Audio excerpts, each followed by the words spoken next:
Hello, good evening सभी को। मैं धीरेन्द्र कुमार आप सभी का ऑनर्स एकेडमी में स्वागत करता हूं। हम लोग 9, 10, 11, 12 में ग्रामर के टॉपिक को लेकर के चल रहे थे, यानी इंग्लिश लैंग्वेज के बारे में। और हम लोगों ने अपना एक टॉपिक ख़त्म किया था जिसमें हम लोगों ने सबसे पहले पढ़ा किसको था, नरेशन को या स्पीच को, जिसमें जितनी बेसिक हो सकती थी, बेसिक से लेकर के जो आपके स्कूली स्तर तक की चीज़ें पूछी जाती हैं, वो सभी चीज़ों को हम लोगों ने क्या किया, उसमें डिस्कस किया। और आज हम एक दूसरा टॉपिक लेकर के चलेंगे जिसका नाम है वॉइस। ठीक है, तो जैसे हम लोगों ने नरेशन के बारे में बेसिक से लेकर के थोड़ा सा हाई लेवल तक का पढ़ा था, आज हम सेम उसी तरह से हम लोग वॉइस को भी स्टार्ट करेंगे। तो आज का हम लोगों का जो टॉपिक है वो हमारा टॉपिक है वॉइस। टॉपिक नंबर 2 वॉइस, यानी हिंदी में बेटा इसे कहते हैं वाच्य। अगर इन वॉइस को देखा जाए तो सभी को पता है कि जो हमारे वॉइस होते हैं ये दो प्रकार के होते हैं। एक होता है एक्टिव वॉइस और एक हमारा होता है पैसिव वॉइस। यहां जगह एक्टिव वॉइस और पैसिव वॉइस को देखें तो हिंदी में कहते हैं इसको कर्तावाच्य और इसको कहते हैं कर्मवाच्य।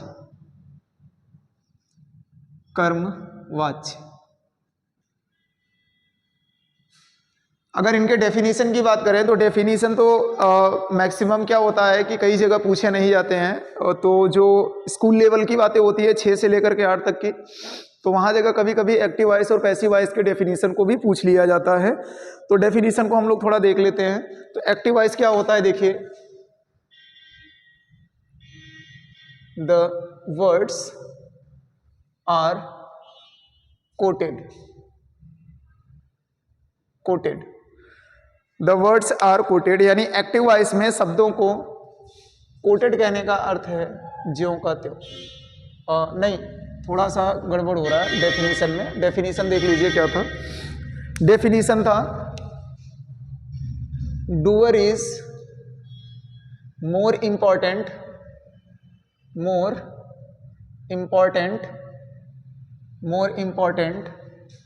Then work. यानी जिस वाक्य में कार्य करने वाले को ज़्यादा प्रायोरिटी दी जाती है या ज़्यादा इंपॉर्टेंस दिया जाता है कार्य से, वह वाला पार्ट हमारा कहलाता है एक्टिव वॉइस।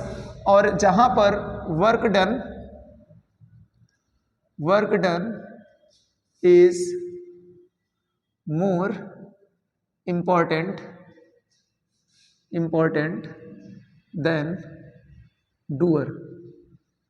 और जहां पर हम कार्य को ज़्यादा प्रायोरिटी देते हैं कार्य करने वाले से, तो वहां पर हमारा बनता है पैसिव वॉइस। मैंने डेफिनेशन आपको लिखा दी।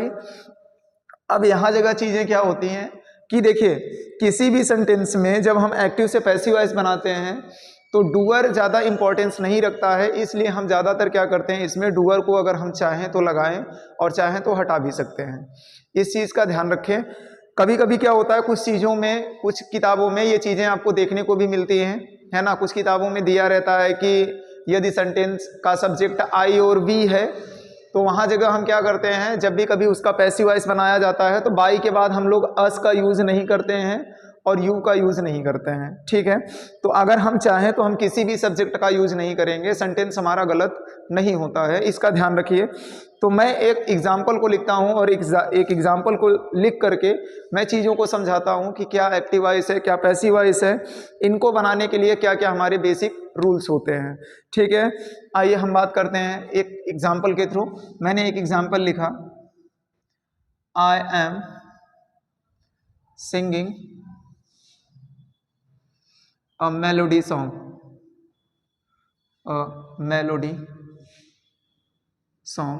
और यहाँ जगह मैंने लिख दिया फुल स्टॉप। देखिए, अगर यहाँ जगह मैं एक एक चीज़ों की बात करूँ तो ये हमारा है सब्जेक्ट, ये हमारा है हेल्पिंग वर्ब, ये हमारा है मेन वर्ब, यहाँ से यहाँ ये हमारा है आर्टिकल, ये हमारा है एडजेक्टिव और ये हमारा है नाउन। तो इस पूरे को अगर हम यहाँ से यहाँ तक का लें तो इस पूरे को हम डायरेक्ट ये चीज़ें ना कह के हम सीधे क्या कहेंगे, ये एडजेक्टिव हैं, ठीक है। तो ये चीज़ें क्या हैं, हमारे ऑब्जेक्ट हैं।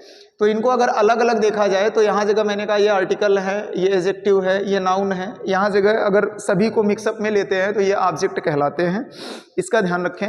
अब देखिए यहाँ जगह जनरल रूल क्या होता है किसी भी सेंटेंस को एक्टिव वॉइस से पैसिव वॉइस बनाने के लिए। तो सबसे पहले हम जनरल रूल को फॉलो करेंगे।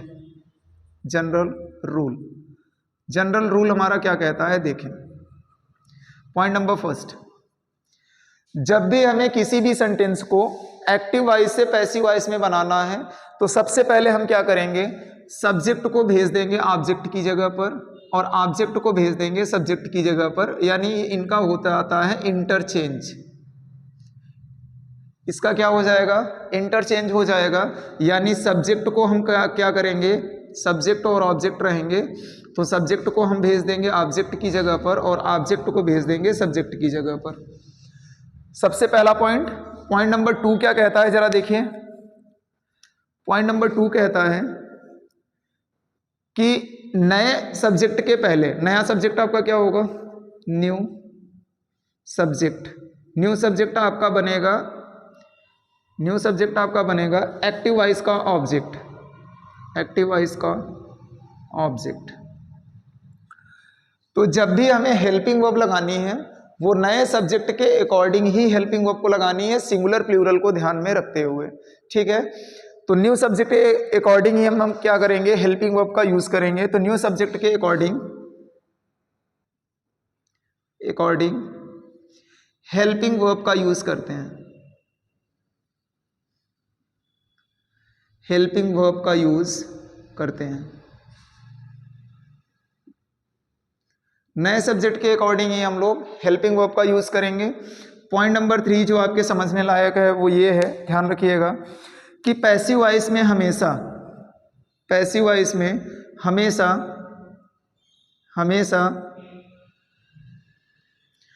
वर्ब की थर्ड फॉर्म यूज होती है,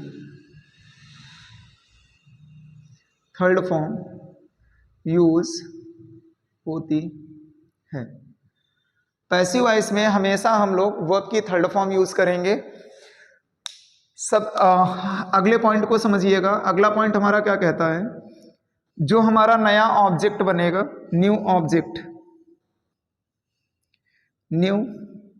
ऑब्जेक्ट क्या रहेगा हमारा, एक्टिव वॉइस का सब्जेक्ट।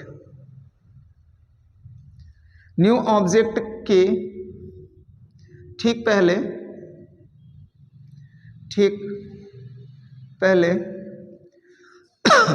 हम कोई ना कोई प्रीपोजिशन का यूज करते हैं, प्रीपोजिशन का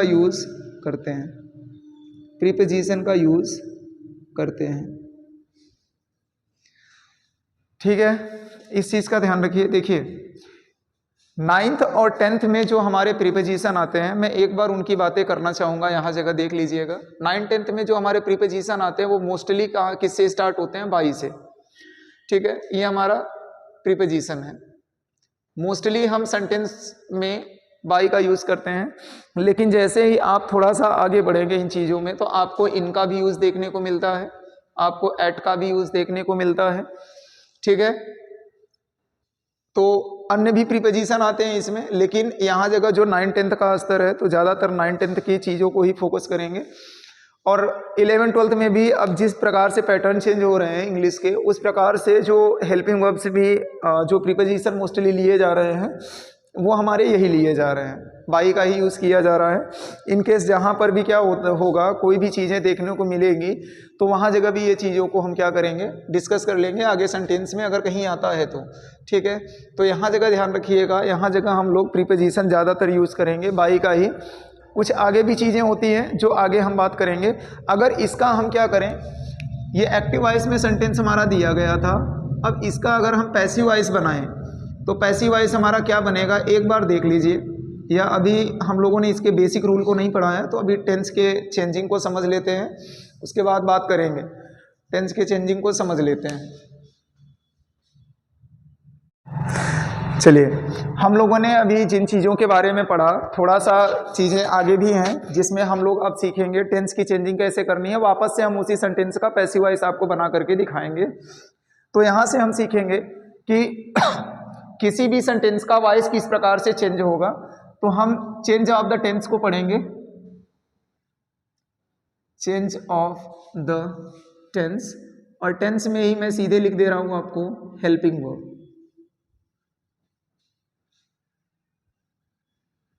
दो कॉलम बनाएंगे, एक जगह एक्टिव वॉइस का और एक जगह बनाएंगे पैसिव वॉइस का। देखिए, यदि आपके सेंटेंस में वर्ब की फर्स्ट फॉर्म आए या फर्स्ट फॉर्म में आपके यस या ई एस आए, ठीक है, या डू या डस के साथ, डू या डस के साथ वर्ब की फर्स्ट फॉर्म आए, ये दोनों की कंडीशन है प्रेजेंट इंडेफिनिट की। अगर अफर्मेटिव सेंटेंस है तो वर्ब की फर्स्ट फॉर्म या फर्स्ट फॉर्म में यस या यस पूछा जाता है, और अगर आपकी नेगेटिव सेंटेंस या इंटेरोगेटिव सेंटेंस है तो दोनों में डिड, डू या डस का यूज होने के बाद वर्ब की फर्स्ट फॉर्म का प्रयोग किया जाता है, ठीक है। तो जब हम इसको चेंज करते हैं तो ये हमारा चेंज होता है इज एम आर में, इज एम आर में, और यहाँ जगह ये आता है वर्ब की थर्ड फॉर्म में, ठीक है। वापस से अगर हम देखें पैसिव वॉइस का अगला सेंटेंस, अगला टाइप कि इज एम आर के बाद यदि वर्ब के फर्स्ट फॉर्म में आपका आईएनजी लगा हुआ है तो ये हमेशा चेंज होगा आपका इज एम आर में, इज एम आर में, और आईएनजी के लिए यहाँ यूज़ किया जाता है बीइंग का, और यहाँ जगह वर्ब की थर्ड फॉर्म का। अगर प्रेजेंट परफेक्ट टेंस की बात करूँ तो हैज़ या हैव के बाद आपको लिखा मिलता है वर्ब की थर्ड फॉर्म। यहाँ जगह जैसे ही इसको चेंज करते हैं तो आपका हैज़ या हैव ऐसे ही रहता है, प्लस वॉइस दिखाने के लिए थर्ड फॉर्म और टेंस दिखाने के लिए थर्ड फॉर्म। अगला आपका है हैज़ या हैव के बाद आपको लिखा हुआ मिलता है बीन, और बीन के बाद आता है वर्ब के फर्स्ट फॉर्म में आईएनजी। तो यह आपका चेंज हो जाता है हैज़ या हैव प्लस बीन, और आईएनजी के लिए मैंने समझाया आपको यूज़ करेंगे हम लोग बीइंग का, और यहाँ जगह वॉइस दिखाने के लिए वर्ब की थर्ड फॉर्म का। अगर पास्ट इंडेफिनिट की बातें करें तो वर्ब की सेकंड फॉर्म आती है, और नेगेटिव से डिड के साथ में वर्ब की फर्स्ट फॉर्म आती है। अगर इनको हम चेंज करने पर आए तो ये हमारा चेंज हो जाएगा वॉज वर्ब में, वॉज वर्ब में, और साथ में हमारा वर्ब की कौन सी फॉर्म आएगी, थर्ड फॉर्म आएगी। आगे अगर देखते हैं तो वॉज वर्ब के साथ में पास्ट कॉन्टिन्यूअस, वॉज और वर्ब के साथ में वर्ब के फर्स्ट फॉर्म में क्या है हमारा आईएनजी है। तो इसको जब हम चेंज करेंगे तो ये हमारा चेंज हो जाएगा वॉज या वर्ब के साथ में फर्स्ट फॉर्म में आईएनजी। आईएनजी के लिए मैंने समझाया था आपको बीइंग का यूज़ करने के लिए, और वॉइस दिखाने के लिए वर्ब की थर्ड फॉर्म का। पास्ट परफेक्ट टेंस में आएंगे तो हैड के साथ में वर्ब की थर्ड फॉर्म यूज़ होती है, इसको चेंज करेंगे तो हैड प्लस परफेक्ट को दिखाने के लिए हमने यूज़ किया बीन का, और वॉइस को दिखाने के लिए हमने यूज़ किया वर्ब की थर्ड फॉर्म का। आगे देखिए, हम लोग यूज़ करते हैं had plus been plus verb के फर्स्ट फॉर्म में आईएनजी का पास्ट परफेक्ट कॉन्टिन्यूअस। तो ये आपका हैड रहेगा हैड में, प्लस आपका बीन आएगा, प्लस आईएनजी के लिए मैंने समझाया था आप लगाएंगे बीइंग का यूज़, और वॉइस दिखाने के लिए वर्ब की थर्ड फॉर्म का यूज़ करेंगे।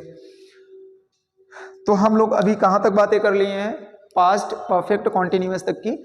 आगे बात करते हैं फ्यूचर की। तो यहाँ देखिए, ये सेंटेंस हमारा एक्टिव वॉइस है, ये सेंटेंस हमारा पैसिव वॉइस है। ध्यान दें, अगर हम लोग विल या शैल का यूज, विल या शैल के साथ में वर्ब का फर्स्ट फॉर्म यूज करते हैं, तो जब वॉइस इसका बनाते हैं हम लोग तो ये विल या शैल के साथ, विल या शैल के साथ में फर्स्ट फॉर्म के लिए यूज करेंगे बी का, और वॉइस दिखाने के लिए यूज करेंगे थर्ड फॉर्म का। अगर फ्यूचर कॉन्टिन्यूअस को देखें तो विल या शैल के बाद हमें लिखा मिलता है बी, और यहाँ जगह आएगा फर्स्ट फॉर्म में आईएनजी। तो ये चेंज हो जाएगा हमारा विल या शैल में प्लस बी। आईएनजी के लिए मैंने समझाया था बीइंग लगाने के लिए, और वॉइस दिखाने के लिए वर्ब की थर्ड फॉर्म। अब इसके बाद हमारा आता है विल या शैल, विल या सेल के बाद अगर आपको हैव लिखा हुआ मिलता है और वापस से वर्ब की थर्ड फॉर्म मिलती है तो इसे हम चेंज करेंगे विल या सेल, साथ में आपका आएगा have plus been plus verb की थर्ड फॉर्म। और यहाँ जगह फ्यूचर परफेक्ट कॉन्टिन्यूअस की बात करें तो विल या shall plus have plus been plus verb के फर्स्ट फॉर्म में आईएनजी। तो इसको जब हम चेंज करते हैं तो ये चेंज होगा हमारा विल या shall plus have plus been plus ING के लिए मैंने यूज़ किया बीइंग का और वॉइस के लिए यूज़ किया वर्ब की थर्ड फॉर्म का। देखिए अब मैंने 12 के 12 टेंस का पैसिव वॉइस बना दिया। आप लोगों के दिमाग में चल रहा होगा कि भाई स्कूल के टीचर हमारे बचपन से सिखाते चले आए हैं कि केवल 8 टेंस का पैसिव वॉइस बनता है, तो हम भी आपको 8 ही दिखा रहे हैं। लेकिन प्रॉब्लम ये रहती है कि 8 टेंस का ही बनता है, लेकिन टीचर हमारे इस चीज़ को समझा नहीं पाते हैं कि 8 ही टेंस का बनता है तो क्यों बनता है, या यहाँ जगह बी का फॉर्म लिया जाता है तो क्यों लिया जाता है।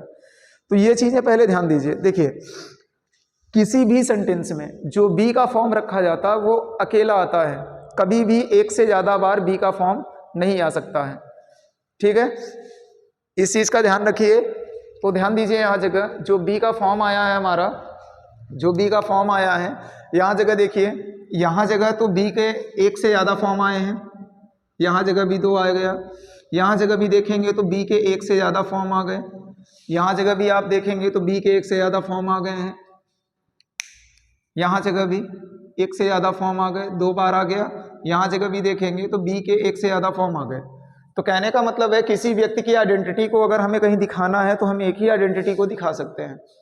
ठीक है, तो इसके अकॉर्डिंग क्या हुआ, ये नियम हमारे गलत साबित हो गए। तो इसी का मतलब है कि ये हमारे टोटल 12 टेंस थे। 12 टेंस में हमारा कैंसिल कौन कौन सा हुआ, एक तो present perfect continuous tense cancel हुआ, एक हमारा past perfect continuous tense cancel हुआ, एक हमारा फ्यूचर कॉन्टिन्यूअस टेंस कैंसिल हुआ और एक हमारा कैंसिल हुआ फ्यूचर परफेक्ट कॉन्टिन्यूअस। तो टोटल 12 सेंटेंस के टाइप टेंस के टाइप थे, 12 में से हमारे 4 कैंसिल हो गए और बचे कितने हमारे 0, 8, और यही 8 का क्या बनता है, वॉइस बनता है। तो इसका विशेष ध्यान रखिएगा। बनाने के लिए हम किसी का भी बना सकते हैं, नियम कानून हमारे पास में है।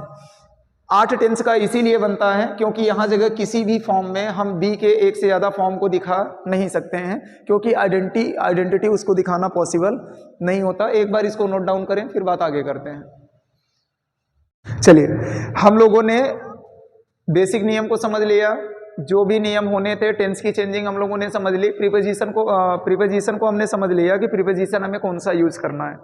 तो मैंने जो क्वेश्चन लिया हुआ था, आइए उसी क्वेश्चन को एक बार हम आगे बनाते हुए पैसिव वॉइस, फिर चलते हैं आगे अपने रूल की ओर। देखिए, जैसे हमारा जो क्वेश्चन था वो क्वेश्चन था I am singing a melody song. ठीक है, अब यहाँ जगह हमें क्या करना है, इसका पैसिव वॉइस बनाना है। यहाँ ध्यान दें, देखिए अब यहाँ जगह मैंने क्या बताया कि भाई ये पूरा का पूरा हमारा ऑब्जेक्ट है, इसको उठा करके सब्जेक्ट की जगह पर रखना है। तो मैंने लिखा अ मेलोडी सॉन्ग। ठीक है, मैंने आपको अभी समझाया था कि यदि सेंटेंस में इज एम आर के साथ में आईएनजी आता है तो हम सेंटेंस को इज एम आर में ही बदलेंगे, और आईएनजी के लिए हमें यूज करना है बीइंग का, और वॉइस दिखाने के लिए हमें यूज करना है थर्ड फॉर्म का। एक चीज का ध्यान रखिएगा, ये हमारा ट्रांसफॉर्मेशन के कैटेगरी का चैप्टर है। ट्रांसफॉर्मेशन कहने का मतलब क्या है कि हम सेंटेंस के प्रारूप को तो बदल सकते हैं, लेकिन सेंटेंस का जो अर्थ होता है, जो मीनिंग्स निकलती है, वो कभी चेंज नहीं होनी चाहिए। बात समझ में आ रही है? तो इस चीज़ का विशेष ध्यान रखिए। ये ट्रांसफॉर्मेशन का टॉपिक है, और ट्रांसफॉर्मेशन में यही कहता है ट्रांसफॉर्मेशन कि भाई हमें चेंज तो करो, लेकिन हमारी जो मीनिंग निकल रही है वो मीनिंग हमारी चेंज नहीं होनी चाहिए। तो इस चीज़ का ध्यान रखिए। तो इज एम आर अपना इज एम आर में ही रहेगा, सिंगुलर और प्लूरल के अकॉर्डिंग हमें इज एम आर को देखना है, और उसके बाद आईएनजी को आईएनजी की जगह पर देखना है। तो देखिए आगे बात समझिए। यहाँ जगह सॉन्ग हो गया, अ लगा हुआ है मतलब सिंगुलर है, इसलिए यहाँ जगह इसका यूज़ हो गया। आईएनजी के लिए हम यूज़ किए बीइंग का, और वॉइस दिखाने के लिए सिंग का हमने थर्ड फॉर्म यूज़ किया, संग, अ मेलोडी सॉन्ग, फुल स्टॉप। ये हो गया अ मेलोडी संग, अ मेलोडी सॉन्ग इज बीइंग संग। यहाँ जगह एक प्रीपोजिशन का यूज़ करेंगे हम लोग बाय, आई का यहाँ जगह ऑब्जेक्टिव केस लिखा जाएगा मी। ठीक है, अब आगे ध्यान दीजिए, यहाँ जगह एक चीज़ नोट करके इंपॉर्टेंट में समझे रहिएगा। देखिए, यदि अगर सब्जेक्ट में हमारा प्रोनाउन है, सब्जेक्ट में हमारा कोई भी प्रोनाउन लिखा हुआ है, तो प्रोनाउन हमारा जब ऑब्जेक्ट बनेगा पैसिव वॉइस का, जब पैसिव वॉइस का क्या बनेगा, ऑब्जेक्ट बनेगा, तो ये ऑब्जेक्ट जो भी बनेगा, ये ऑब्जेक्ट हमेशा आपका आएगा ऑब्जेक्टिव केस में, ऑब्जेक्टिव केस में आएगा। यानी जब सब्जेक्ट हमारा प्रोनाउन होगा तो प्रोनाउन को जब हम पैसिव वॉइस में बदलेंगे तो ऑब्जेक्ट की जगह पर जाएगा और ऑब्जेक्ट हमारा जो लिखा जाएगा ऑब्जेक्टिव केस का लिखा जाएगा। इसका ध्यान रखिए। ठीक है, अब हम यहाँ से क्या करेंगे, एक एक टेंस को उठाएंगे, टेंस के स्ट्रक्चर को देखेंगे कि एक्टिव वॉइस में स्ट्रक्चर कैसे होता है, पैसिव वॉइस में स्ट्रक्चर किस प्रकार से होता है। तो सबसे पहले जो हम स्टार्ट करेंगे वो स्टार्ट करेंगे present indefinite tense.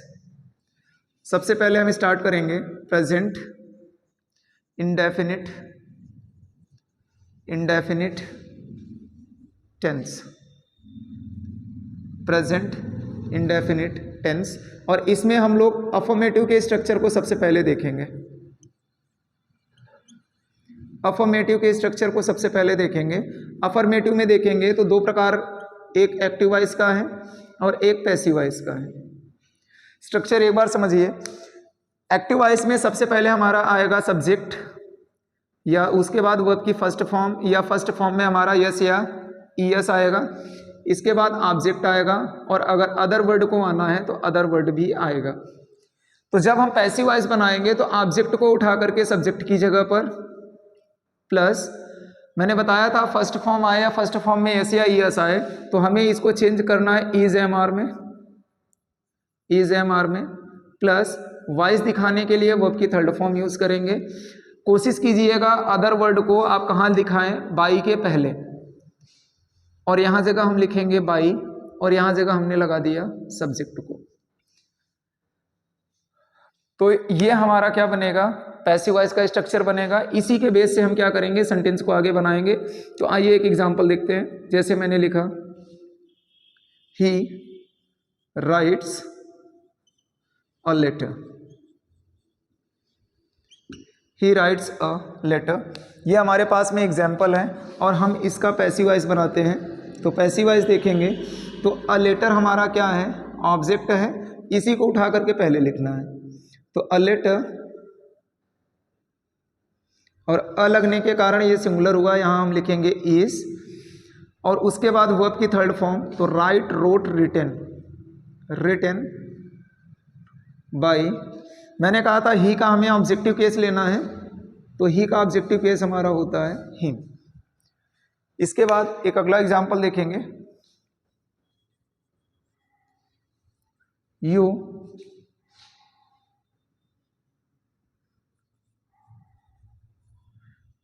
Play a cricket match,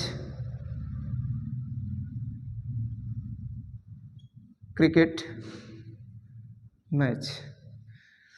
अब इसका अगर हम लोग पैसिव वॉइस बनाएंगे तो पैसिव वॉइस हमारा क्या बनेगा, अ क्रिकेट मैच को पहले लिखेंगे, a cricket match is played by you. ये हमने यहाँ पे दो एग्जाम्पल छोटे छोटे कराए। आई होप अभी आगे एग्जाम्पल थोड़े से बड़े होने वाले हैं, अभी आगे हम इसमें बात करते हैं। चलिए, हम लोग अभी अफर्मेटिव सेंटेंस के बारे में उसका बेसिक रूल थोड़ा सा देख लिया है। देखिए, अभी मैं 2 से 3 एग्जाम्पल कराते हुए चल रहा हूँ। जैसे ही एक टॉपिक खत्म होगा हमारा, उस टॉपिक के बाद हम कुछ अन्य क्वेश्चन को भी लेकर के यहाँ जगह क्या करेंगे, उसकी एक्सरसाइज करेंगे। ठीक है, तो इसका ध्यान रखिए। हम लोग अफर्मेटिव को देख लिए, अब हम लोग नेगेटिव वाले पार्ट को देख लेते हैं कि नेगेटिव वाले का स्ट्रक्चर किस प्रकार से बनेगा। नेगेटिव। तो नेगेटिव में दो कंडीशन है, एक एक्टिव वॉइस का और एक पैसिव वॉइस का। तो यहाँ जगह ध्यान दीजिए, अगर इसमें हम देखें तो एक्टिव वॉइस में सबसे पहले हमारे सब्जेक्ट आएगा, सब्जेक्ट के बाद या तो डू आएगा या तो डज आएगा, उसके बाद नॉट आएगा, वर्ब की फर्स्ट फॉर्म आएगी, ऑब्जेक्ट आएगा और अदर वर्ड आएगा। जब हम इसका पैसिव वॉइस बनाएंगे तो सबसे पहले हमारा ऑब्जेक्ट आएगा, डू या डज को मैंने बताया था आप चेंज करेंगे इज एम आर में। उसके बाद हम लोग यूज़ करेंगे नॉट का, वॉइस के लिए वर्ब की थर्ड फॉर्म का। अदर वर्ड को मैंने कहा था कोशिश करिएगा थर्ड फॉर्म के बगल में लिखें। उसके बाद हम यूज़ करेंगे प्रीपोजिशन का और यहाँ जगह यूज़ करेंगे उसके बाद सब्जेक्ट का। तो ये हमारा क्या है, नेगेटिव का स्ट्रक्चर है। दो एग्जाम्पल देखते हैं इसके ऊपर, फिर बात करेंगे आगे। जैसे मैंने लिखा I do not like him या लाइक हर हिम। एक मैंने सेंटेंस ये लिखा, एक सेंटेंस मैं यहाँ पर लिखता हूँ, the newspaper editor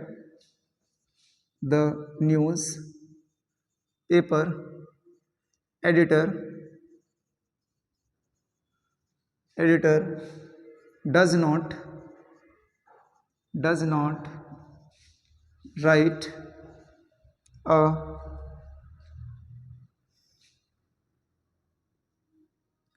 an article।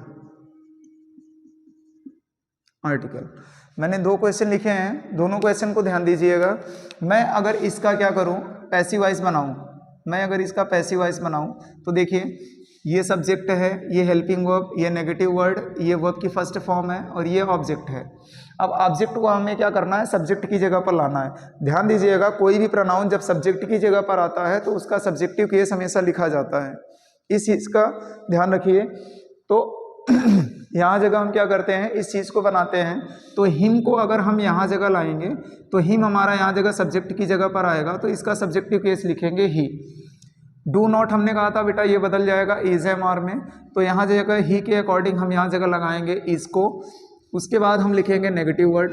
Same देखिए, ऑब्जेक्ट को हमने लिख दिया, इज एम आर में से एक आ गया, नेगेटिव वर्ड आ गया, अगला है वर्ब की थर्ड फॉर्म। तो लाइक का थर्ड फॉर्म यहाँ पर लिखेंगे लाइक्ड, अदर वर्ड है नहीं तो हटा दीजिए।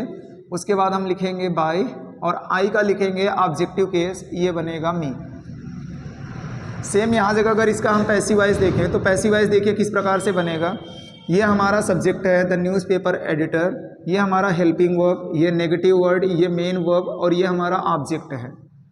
तो एन आर्टिकल को हम क्या करेंगे, सबसे पहले उठाएंगे तो ये आएगा एन आर्टिकल। एन लगने के कारण ये सिंगुलर है तो इज, उसके बाद नॉट, राइट का थर्ड फॉर्म लिखेंगे रिटेन, उसके बाद हम लिखेंगे बाय द न्यूज़पेपर एडिटर। ये हमारा हो गया। तो दो क्वेश्चन हमने नेगेटिव वाले में समझ लिया। अब हम इंटेरोगेटिव फर्स्ट की बातें करेंगे। तो इंटेरोगेटिव फर्स्ट के अगर स्ट्रक्चर को देखें, इंटेरोगेटिव फर्स्ट देखिए, एक्टिव वॉइस और पैसिव वॉइस। देखिए अगर एक्टिव वॉइस के स्ट्रक्चर की बात करूं तो नेगेटिव वर्ड में डू या डज, फर्स्ट में डू या डज आपका पहले आता है, डू या does plus subject plus verb की फर्स्ट फॉर्म प्लस ऑब्जेक्ट और प्लस अदर वर्ड और प्लस क्वेश्चन मार्क। तो जब भी हम पैसिव वॉइस बनाएंगे तो मैंने कहा था डू डज हमारे बदलेंगे इज एम आर में। इसके बाद हम लिखेंगे ऑब्जेक्ट को वर्ब की हमेशा थर्ड फॉर्म यूज़ करेंगे, मेन वर्ब की। अदर वर्ड को मैंने कहा हो सके तो थर्ड फॉर्म के बाद दिखा दीजिए। उसके बाद हम लिखेंगे प्रीपोजिशन बाई को और यहाँ जगह लिखेंगे लास्ट में सब्जेक्ट को और यहाँ लगाएंगे क्वेश्चन मार्क। एक एग्जाम्पल के थ्रू इस चीज़ को क्लियर करते हैं। मैंने यहाँ पर एक एग्जाम्पल लिखा, do you abuse my child question mark. इसका अगर हम पैसिव वॉइस बनाएं तो देखिए पैसिव वॉइस क्या बनेगा, देखिए डू डस को मैंने कहा इज एम आर में कोई ना कोई बदलेगा, तो यहाँ जगह माई चाइल्ड। अब चाइल्ड शब्द हमारा सिंगुलर है, भले जेंडर को डिफाइन नहीं कर रहा है, तो ऑब्जेक्ट उठ करके पहले आएगा, तो सिंगुलर होने के कारण यहाँ जगह यूज करेंगे हम इसका, is my child, is my child. Main verb का थर्ड फॉर्म यूज करेंगे तो एब्यूज का थर्ड फॉर्म एब्यूज्ड। अदर वर्ड है नहीं, हटा दो, बाय। यू को लिखेंगे, यहाँ जगह हो जाएगा यू और यहाँ होगा क्वेश्चन मार्क। एक चीज़ का ध्यान दीजिए, देखिए जब हम नरेशन बना रहे थे तो नरेशन में हमने आपको एक चीज़ें समझाई थी कि टेंस हमारा, जब हम कंजंक्शन का यूज़ करते थे, सेंटेंस का टाइप हमारा कुछ भी होता था, चाहे नेगेटिव का, इंटेरोगेटिव का होता था, फर्स्ट का या सेकंड का। एक्सक्लामेटरी भी पढ़ रहे थे तो एक्सक्लामेशन मार्क को भी हटाया था, और ऑप्टेटिव सेंटेंस को भी पढ़ा था, तो वो भी सेंटेंस हमारा दैट के बाद क्या हुआ था, फुल स्टॉप का मैंने यूज़ किया था। तो नरेशन में दैट के बाद, कंजंक्शन दैट के बाद जो भी हमारे सेंटेंस बनते हैं वो हमारा बनता है पॉजिटिव में, ठीक है। लेकिन वॉइस का नियम उल्टा है। कुछ बच्चे करते क्या है, इसमें वॉइस का नियम उठा करके नरेशन में डाल देते हैं, नरेशन का नियम उठा करके वॉइस में डाल देते हैं, ठीक है। तो इस चीज़ का ध्यान रखिए। इसमें सेंटेंस का टाइप जिस सेंटेंस के टाइप में पूछा गया है, अफर्मेटिव में पूछा गया है तो आंसर अफर्मेटिव में देना है, नेगेटिव में पूछा गया है तो वॉइस नेगेटिव में बनेगा, इंटेरोगेटिव फर्स्ट में है तो फर्स्ट में ही वॉइस बनना है, और सेकंड में दिया गया है तो सेकंड में ही बनना है। इस चीज़ का ध्यान रखिए, ज़्यादातर बच्चे यही गलती करते हैं इसमें, ठीक है। और सबसे ज़्यादा वॉइस में नियम घुसेड़ते हैं किसका, नरेशन का। तो इसमें गलतियाँ नहीं करनी है, इसका ध्यान रखिए, नहीं छोटी छोटी गलतियाँ आगे चल के दिक्कत करती हैं, ठीक है। चलिए, इंटेरोगेटिव फर्स्ट के हमने एक नियम को देख लिया था, तो अभी सेकंड नियम की बातें करते हैं। देखिए आप लोगों को लग रहा होगा कि सर एक एक दो दो एग्जाम्पल करा करके हाथ धुल रहे हैं इससे, तो एक एक दो दो एग्जाम्पल वाली बात नहीं है। जैसे ही हमारा टॉपिक ख़त्म होगा हम ढेर सारे एग्जाम्पल करेंगे, आप लोग जितना कहेंगे उतना करवा देंगे, ठीक है। हमें कहीं से किसी भी मैटर्स को ढूंढना होता नहीं है, मैं जो भी चीज़ें पढ़ाता हूँ ऐसे ही रहता हूँ, ऐसे ही चीज़ों को पढ़ाता हूँ, इसका ध्यान रखिए। तो आप जितने एग्जाम्पल की बातें करेंगे मैं उतने एग्जाम्पल करा दूंगा, जितना आप लोग बोलेंगे और जितना मुझसे हो सकेगा। तो अब हम लोग स्टार्ट करेंगे इंटेरोगेटिव सेकंड की बातें, इंटेरोगेटिव सेकंड की बातें। तो इंटेरोगेटिव सेकंड की अगर हम बात करें तो ध्यान दीजिएगा, इसमें भी सेम कंडीशन को फॉलो करेंगे, एक्टिव वॉइस का और पैसिव वॉइस का। मैंने आपको समझाया था कि इंटेरोगेटिव जो सेकंड टाइप का होता है इसे हम क्या कहते हैं, यस या नो टाइप का बोलते हैं, ठीक है। तो इसमें हमारा क्या होता है, क्वेश्चन वर्ड सबसे पहले आता है। तो एक्टिव वॉइस में हमारा क्या दिया रहेगा, ध्यान दीजिएगा, क्वेश्चन वर्ड रहेगा, इसके बाद आपका डू या डज रहेगा, डू या डज रहेगा, प्लस आपका सब्जेक्ट रहेगा, वर्ब की फर्स्ट फॉर्म रहेगी, ऑब्जेक्ट रहेगा, अदर वर्ड रहेगा, लास्ट में क्वेश्चन मार्क रहेगा। जब हम इसका पैसिव वॉइस बनाएंगे तो पैसिव वॉइस में क्वेश्चन वर्ड आपका अपनी जगह पर रहेगा। मैंने कहा था डू डज आपका बदलेगा इज एम आर में, तो हम यहाँ इज एम आर का यूज़ करेंगे, ठीक है। इसके बाद यहाँ जगह ऑब्जेक्ट आता है, फिर वॉइस दिखाने के लिए वर्ब की थर्ड फॉर्म, अदर वर्ड को आप इसी के पहले दिखाएंगे। उसके बाद हम लगाएंगे प्रीपोजिशन बाई का, और यहाँ जगह यूज़ करेंगे आगे सब्जेक्ट का, और यहाँ जगह रहेगा हमारा क्वेश्चन मार्क, ठीक है। अब देखते हैं थोड़ा सा एग्जाम्पल की, एक दो एग्जाम्पल की बातें कर लेते हैं यहाँ, और ये टॉपिक इसका वाला यहीं जगह समाप्त करेंगे। मैंने एक सेंटेंस लिखा, what do you like, what do you like chess, या what do you like a novel, novel. अगला मैंने लिखा, why is she dance,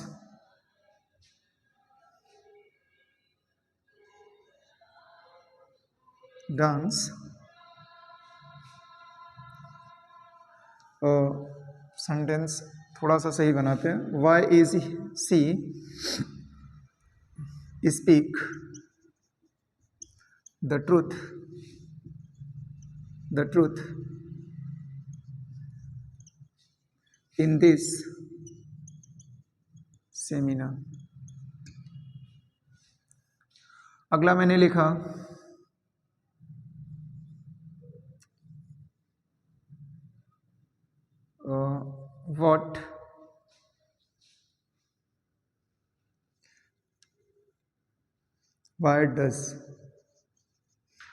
what do they follow a girl in the evening.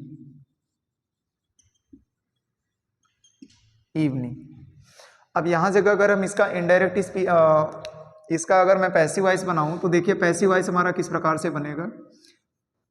What आपका ऐसे ही रहेगा, मैंने question word को लिखा है, क्वेश्चन वर्ड अपनी जगह पर रहेगा, डू डस को चेंज कर देना इज एम आर में सब्जेक्ट के अकॉर्डिंग। तो सब्जेक्ट हमारा नया बनेगा अ नॉवेल, अ लगने के कारण ये सिंगुलर है इसलिए यहाँ हम यूज करेंगे इसका। उसके बाद हमारा क्या आएगा अ नॉवेल, मेन वर्ब की थर्ड फॉर्म देखिए ये हो गया, ये हो गया, ये हो गया। अब इसको लिखना है, लाइक का थर्ड फॉर्म यूज करेंगे लाइक्ड। उसके बाद अदर वर्ड है नहीं तो हटा देंगे बाई, और यहाँ जगह यू को, यू का सब्जेक्टिव केस और ऑब्जेक्टिव केस क्योंकि दोनों सेम होता है तो कोई दिक्कत नहीं है, मैंने यू ही लिखा। इसका अगर हम पैसिव वॉइस बनाते हैं तो पैसिव वॉइस यहाँ जगह ध्यान दीजिए वाई आपका सेम रहेगा। यहाँ जगह देखिए स्पीक मेन वर्ब है, द ट्रूथ एक आपको ये मिला, यहाँ जगह देखिए दो चीज़ें मिली, द सेमिनार, दिस सेमिनार, ठीक है। आप चाहें तो इसमें आपके दो ऑब्जेक्ट दिए गए हैं, मैं यहाँ जगह पहचान ले रहा हूँ कि भाई ये दो ऑब्जेक्ट हैं, ठीक है। तो इसमें क्या होता है कि चेक करना पड़ता है कि सेंटेंस डायरेक्ट ऑब्जेक्ट का है कि इनडायरेक्ट ऑब्जेक्ट का है। तो किसी भी सेंटेंस में जब दो ऑब्जेक्ट आते हैं तो मोस्टली क्या होता है कि एक सेंटेंस हमारा डायरेक्ट ऑब्जेक्ट का होता है और एक सेंटेंस हमारा इनडायरेक्ट ऑब्जेक्ट का होता है, ठीक है। तो जैसे मैंने इस सेंटेंस में ये जो लिखा हुआ है इसमें हम किसी भी ऑब्जेक्ट को उठा करके क्या कर सकते हैं, वॉइस को बना सकते हैं। लेकिन ज़्यादातर कोशिश आप लोग ये किया करिए कि फर्स्ट वाले ऑब्जेक्ट को ही उठाइए, सेकंड वाले ऑब्जेक्ट को उठाने की गलती मत कीजिए, समस्या पड़ती है। अच्छा इस वाले को मैं अभी बाद में बताता हूँ, पहले इसको समझ लीजिए, ठीक है। अच्छा इसमें भी सेम कंडीशन है, तो यहाँ जगह हम पहले इसके नोट को समझ लेते हैं। इसका नोट क्या कहता है भाई, पहले नोट को समझ लो। देखो अगर कभी एक्टिव वॉइस में दो ऑब्जेक्ट हो, यदि एक्टिव वॉइस में दो ऑब्जेक्ट हो तो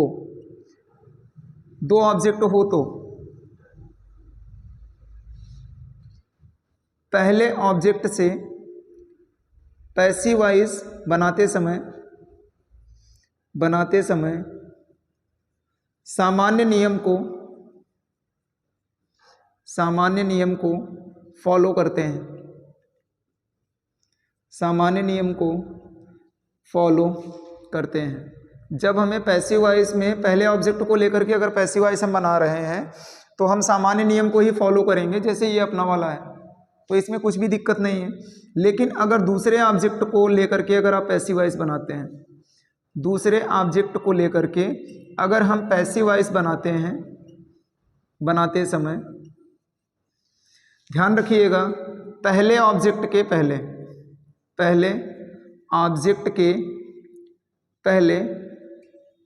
पहले हमें टू का यूज करना पड़ेगा, टू का यूज करते हैं, तो इसका ध्यान रखिएगा। अगर हम पहले ऑब्जेक्ट को उठा करके अगर हम पैसिव वॉइस बना रहे हैं तो हमें कोई दिक्कत नहीं है, लेकिन अगर दूसरे ऑब्जेक्ट को उठा लिए तो हमारे पास में समस्या क्या पड़ेगी, हमारे पास में समस्या ये पड़ेगी कि भाई ये जो पहला वाला ऑब्जेक्ट है ना इसके पहले हमें टू लगाना पड़ जाएगा। तो इसी सेंटेंस को मैं दोनों तरीके से आपको समझा देता हूँ, देख लीजिए, मैं दोनों तरीके से बना देता हूँ। मैं थोड़ा सा छोटा लिखूंगा इसको, ध्यान दीजिएगा। देखिए मैं पहले ऑब्जेक्ट को लिखा पैसिव वॉइस पहला, तो पहले मैंने लिखा वाई, इसको मैंने उठाया द ट्रूथ, चूंकि एब्स्ट्रैक्ट नाउन है, एब्स्ट्रैक्ट नाउन होने के कारण ये सिंगुलर है तो यहाँ जगह मैंने लिखा इज द ट्रूथ। स्पीक का मैं थर्ड फॉर्म लिखूंगा स्पोकन, अदर वर्ड है तो यही जगह लिख दो, इन दिस सेमिनार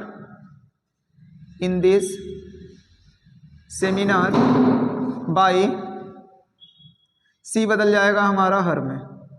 तो एक तो मैंने ये दिखा दिया फर्स्ट वाले नियम के अकॉर्डिंग, और पैसिव वॉइस अगर इसका मैं दूसरा बनाऊं तो वाई आपका ऐसे ही रहेगा। दिस और दैट हमारे सिंगुलर है, सिंगुलर होने के कारण यहाँ जगह यूज करेंगे इसका, why is this seminar. Speak का थर्ड फॉर्म यूज करेंगे स्पोकन, और मैंने बताया कि दूसरे वाले ऑब्जेक्ट के पहले हमें लगाना पड़ेगा to, spoken to the truth by, she का ऑब्जेक्टिव केस लिखेंगे हर, और यहाँ जगह क्वेश्चन मार्क। तो सेम कंडीशन यहाँ जगह है, तो मैं एक टाइप बना दे रहा हूँ, आप लोग दूसरा टाइप बना करके हमें बताएंगे। पैसिव वॉइस टू मैं एक कंडीशन में बना रहा हूँ, व्हाट ऑब्जेक्ट को उठाऊंगा, मैं लिख रहा हूँ अ गर्ल, तो अ लगने के कारण ये सिंगुलर है, इज अ गर्ल। फॉलो का हम लोग यूज करेंगे third form, followed. Other word को लिखेंगे इन द इवनिंग बाय, दे का ऑब्जेक्टिव केस लिखेंगे हम लोग, तो दे का ऑब्जेक्टिव केस होता है देम। तो एक तरीके से मैंने इसको बना दिया है, दूसरा तरीका आप लोग अपने से बताएंगे। अभी तक की जो चीज़ें थी हम लोगों ने टेंस के एक टॉपिक को क्लियर किया है, जिसमें हम लोगों ने प्रेजेंट इंडेफिनिट टेंस को उठाया, हमने चारों पार्ट के स्ट्रक्चर देखे कि एक्टिव वॉइस में स्ट्रक्चर क्या बनना है और पैसिव वॉइस में स्ट्रक्चर हमारे क्या बनने हैं। ठीक है, जिनको डाउट है पैसिव वॉइस में या एक्टिव वॉइस में या नरेशन में जो भी पढ़ाया गया है, जिनको डाउट है वो डाउट आप अपना क्लियर करिए।